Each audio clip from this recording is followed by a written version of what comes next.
You've done harder things. You've thought about it enough to have a plan, maybe several plans, maybe a folder full of plans you've never opened twice, and yet here you are, again, watching yourself not do it, not because you're tired, though you are, not because you're distracted, though you've tried to be, not because you don't care. You care so much it's part of the problem.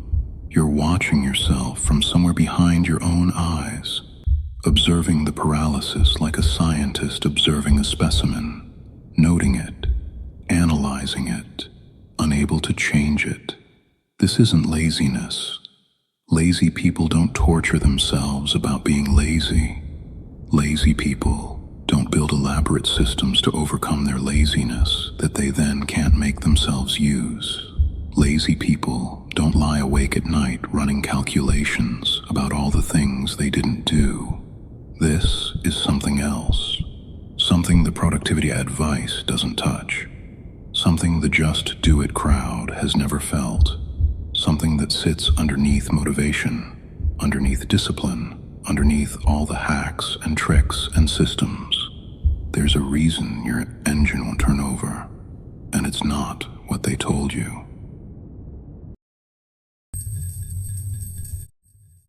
Here's what no one names. You're not fully done with the game. You still want it. You still fantasize about success. You still check how many likes you got. You still imagine the recognition, the achievement, the moment when you finally arrive somewhere worth being. You still feel the pull. And you see through it. You've watched people who won the game. They don't look free. They look tired. They look like they traded their life for a trophy that turned out to be plastic. You know the ladder leads nowhere. You know the hustle is a trap. You know the delayed gratification pitch is a scam sold by people who already have everything. You know all of this, and you still want it. This is the torn state, the place nobody talks about. Not, I've transcended the game. Not, I'm above all that. Not, I've found inner peace. Just, I want the thing I know is meaningless. I can't stop wanting it, and I can't make myself pursue it. You're not paralyzed because you're lazy. You're paralyzed because you're trying to run toward something and away from it at the same time. Every part of your culture is telling you to achieve. Every part of your intelligence is telling you it's pointless, and you're standing in the middle, engine revving, wheels spinning, going nowhere. The wanting doesn't make you shallow. The seeing through doesn't make you enlightened. You're just human, stuck between the programming and the awareness, wanting what you know won't satisfy, unable to want anything else. This is the actual trap, not laziness, not lack of discipline, the war inside.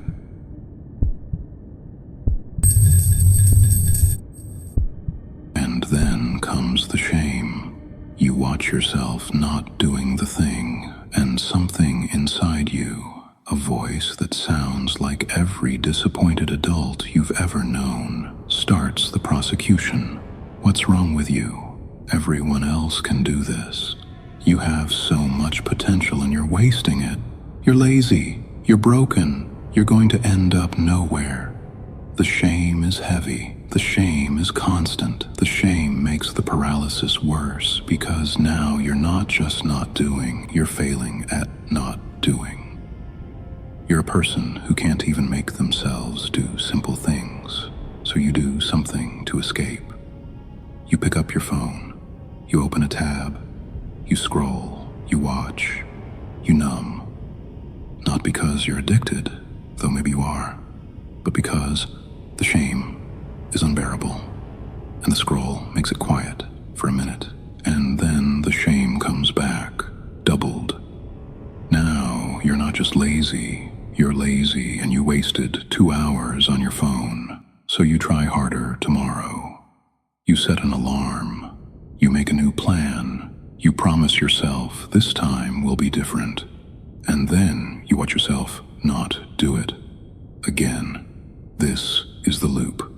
Paralysis to shame, to escape, to shame, about escape, to new resolve, to paralysis, to shame. Round and round. The shame is supposed to motivate you. That's what you were taught. That's how the system works. Feel bad enough, and you'll finally move. But it doesn't work that way. Shame doesn't motivate. Shame paralyzes.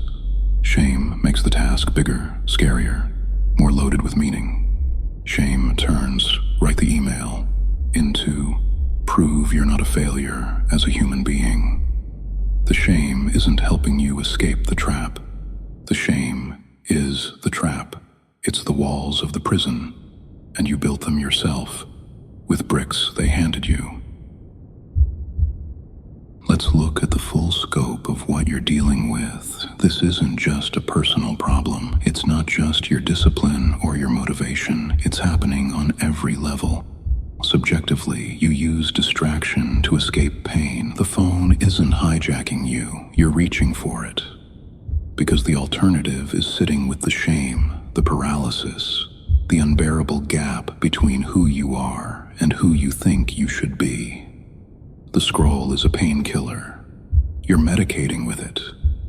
Biochemically, your brain learned to expect constant, low-effort reward.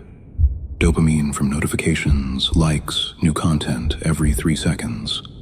Now your baseline is wrecked. High-effort, delayed reward activities don't just feel hard. They feel neurologically wrong. When you try to do the thing, your brain screams for the sugar, and the shame makes the screaming louder. Culturally, everyone is on social media. It's how you communicate, work, date, find information, stay connected. You can't just quit. It's woven into the fabric of modern life. The people telling you to just delete the apps don't understand. You'd be cutting yourself off from the entire social infrastructure. Systemically, trillion-dollar algorithms are pointed at your brain. The smartest engineers in history are paid to capture your attention and not let go. This isn't a fair fight. You're not weak-willed. You're outgunned.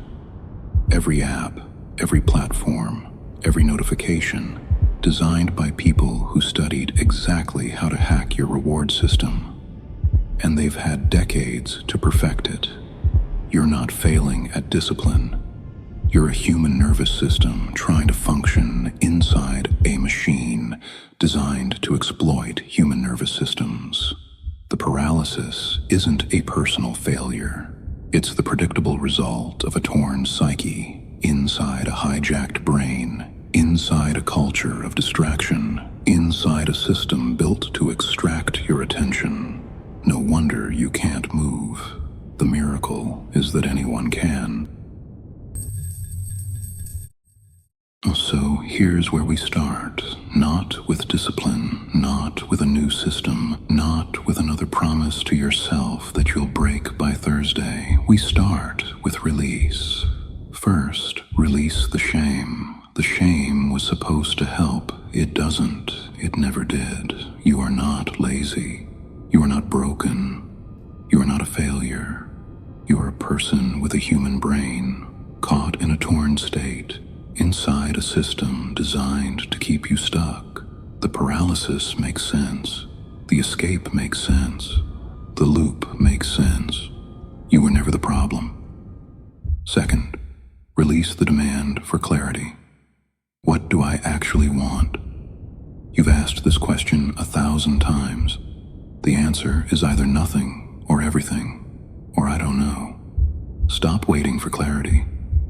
Clarity comes from action, not before it. You don't need to know what you want to take one small step. You don't need a vision to move your hand. Third, release the big thing. You're not going to write the book today. You're not going to launch the company. You're not going to become the person you think you should be in the next hour. The big thing is terrifying. It triggers the freeze response. It activates the shame. Forget the big thing. Here's what you do instead. Think of the smallest meaningful action, not toward your goals. You don't need goals right now. Just the smallest meaningful action that isn't escape.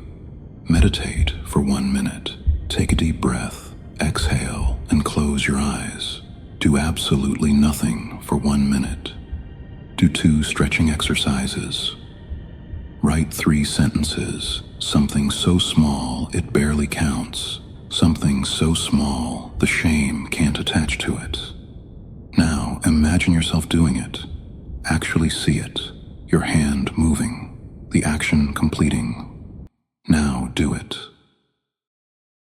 Not because it matters. Not because it leads somewhere. Just to prove that you can. You just moved. You just proved that you are not the paralysis. You are the one who can interrupt the paralysis. That's enough for now. Finally, reframe the boredom. When you put the phone down, the boredom will come. The restlessness, the itch for stimulation. This isn't weakness. This is withdrawal. Your brain is screaming for the sugar, and you're offering it nothing. Let it scream. Sit with the boredom. Let it become unbearable. Don't escape it. Feel it. All the way through. Because on the other side of that boredom is something your brain forgot existed. The ability to be here, doing one thing, without needing to be anywhere else. That's where the real work happens. Not in motivation, not in discipline, not in finally figuring out what you want. In presence, in the boring middle, in the willingness to be uncomfortable without running. Boredom is the loading screen. You keep skipping the loading screen with your phone, so the game never starts. Stop skipping. Let it load. Before we end, one thing. Feel your feet on the ground, the weight of your body in the chair, the breath you're taking right now, whether you noticed it or not. This body has been carrying the paralysis, the shame, the war between wanting and seeing through.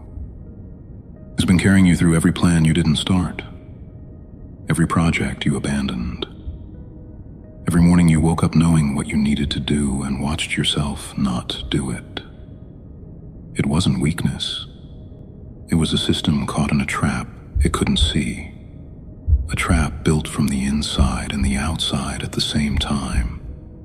You're not behind. You're not broken. You're not lazy. You're someone who saw through a broken game, got stuck in the seeing, and tortured yourself for not being able to play anyway. The torture is over now, if you let it be. The way out isn't more understanding. It's not another framework. It's not finally finding your passion or your purpose or your why. It's smaller than that. One action, one moment of not escaping, one breath in the boredom, then another and another. That's all. This was the mass transmission. There's a system that can show you the loops you're running, the patterns you can't see from inside, the shame you built that's keeping you stuck. Not another productivity app, not another guru, a mirror for individual audit.